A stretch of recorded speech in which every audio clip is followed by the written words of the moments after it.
Bien, muchachos, miren, vamos a grabar unas clases. Vamos a ver la primera, que es una parte muy introductoria sobre la urología. Aquí les estoy compartiendo la pantalla. Lo primero es que vamos a definir qué es urología.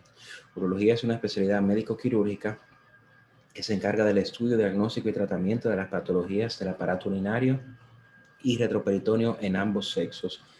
Y también se encarga de lo mismo, pero en el aparato reproductor masculino exclusivamente. Esto de por sí nos pone pues a veces en conflicto con algunas otras especialidades, como por ejemplo cirugía oncológica y vascular, que también interviene en el retroperitoneo, o ginecología, que interviene en el piso pélvico y genitales femeninos.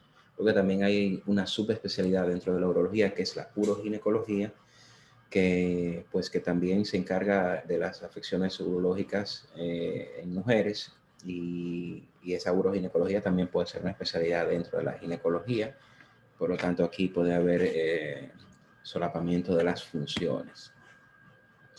Como en toda especialidad o subespecialidad médica, la evaluación de un paciente urológico puede ser extensa, heterogénea y requerir amplios conocimientos médicos, lo que nos hace que sea necesario hacer una evaluación integral de los pacientes para definir cuáles de estos van a necesitar una buena evaluación clínica antes de decidir si tiene una patología quirúrgica. Todo paciente es importante que su diagnóstico y sus estudios giren en torno a estas cuatro grandes vertientes.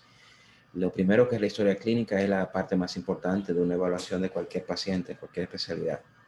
Urología no es la excepción. Y también, pues, el examen físico, que en combinación con la historia clínica, pues, son la principal herramienta diagnóstica de que tiene un médico para con un paciente. Ya siempre nos debemos apoyar, en caso de ser necesario, de estudios de imágenes y laboratorios para confirmar nuestra sospecha diagnóstica, así como descartar cualquier otra situación que tenga el paciente que pueda ser no urológica. En cuanto a la historia clínica, esta inicia desde el recibimiento del paciente. A la hora de nosotros recibir al paciente, debemos entablar una comunicación con él, un cierto grado de confianza y profesionalismo que le permita al paciente, pues, tener la confianza suficiente de expresar temas que son muy íntimos, que pueden generar incluso vergüenza en el paciente, sentirse en la confianza de expresárselo a su urólogo. Porque si el paciente no entra en este tipo de relación médico-paciente que genere confianza, pues puede omitir datos, a veces incluso de manera no intencional, que pueden comprometer el diagnóstico del mismo. El motivo de consulta es muy importante definirlo claro, con lo que el paciente siente y le aqueja. De esta manera, pues, nosotros tenemos una idea no solamente de lo que puede estar padeciendo el paciente, sino de qué es lo que más le interesa al paciente, que a veces no necesariamente tiene que ser el diagnóstico principal del paciente. Datos como la edad, el sexo y la profesión del paciente son vitales a la hora de definir algunos factores de riesgo para enfermedades neoplásicas, enfermedades infecciosas. Los antecedentes, tanto personales como familiares, también son importantes a la hora de nosotros desarrollar una hipótesis diagnóstica. Hay algunas cosas que debemos evitar en un paciente que vamos a definir justo ahora. Y al final de todo el interrogatorio y el examen físico del paciente, debemos tener una impresión diagnóstica clara de qué puede estar padeciendo. ¿Qué debemos evitar? Pues dentro de lo que estamos dilucidando con el paciente, debemos evitar concentrarnos en alguna queja que pueda tener el paciente y obviar lo demás. A veces como médico tendemos a pensar que lo primero que nos diga el paciente, pues esta es la queja principal, esto es lo que tiene el paciente, y concentrarnos en esto. Y a veces obviamos otros datos que pueden llegar a ser importantes. También debemos evitar interrumpir mucho al paciente y no permitirle hablar y expresarse adecuadamente, porque esto le va quitando confianza al paciente, le va quitando deseos de seguir consultando, y incluso puede ser una causa de que el paciente decida no volver donde usted y acudir a otro médico. Y también obviar algunos datos importantes que debo recalcar aquí, como la ocupación, los antecedentes.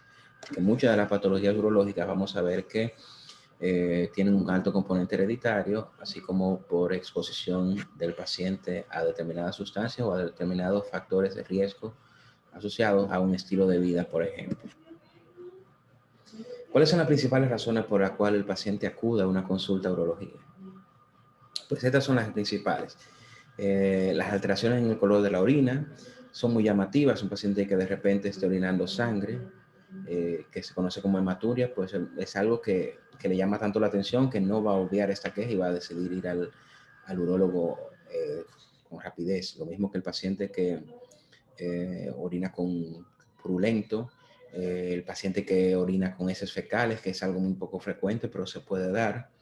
Este tipo de alteraciones visibles hacen que el paciente le llame mucho la atención y decida acudir a buscar ayuda. Lo mismo que el dolor. El dolor es una de las principales quejas de los pacientes en cualquier especialidad. En urología no es la excepción.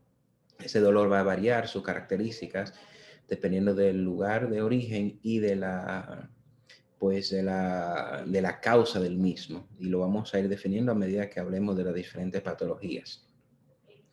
Ya trastornos más específicos, como por ejemplo trastornos de la erección o la eyaculación, que antes eran más frecuentes en pacientes de avanzada edad, pero que cada vez más lo vemos en pacientes jóvenes, por muchas razones. Alteraciones en la percepción y la concepción de la sexualidad hacen que los pacientes jóvenes tengan disfunciones sexuales importantes en la actualidad, como disfunción eréctil o eyaculación precoz. Los síntomas del tracto urinario inferior que se ven en los pacientes masculinos ya de edad media en adelante, por el crecimiento de la próstata comienza a aparecer dificultad al inicio de la micción, frecuencia urinaria aumentada, nicturia, polaquiuria, etc. Todo esto lo iremos mencionando y definiendo a medida que avancemos. Y por último está la evaluación del PSA o el screening de paciente prostático, el screening o tamizaje para el cáncer de próstata, que cada vez más y cada vez es más común que los pacientes acudan con este motivo de consulta como pacientes asintomáticos para saber si tienen riesgo de padecer cáncer de próstata. Todo esto lo iremos mencionando con más detalles a medida que vayamos avanzando en los diferentes temas. Bien, entonces esta es la primera pequeña introducción que les enviaré. Ya pronto les enviaré otros videos, ¿ok?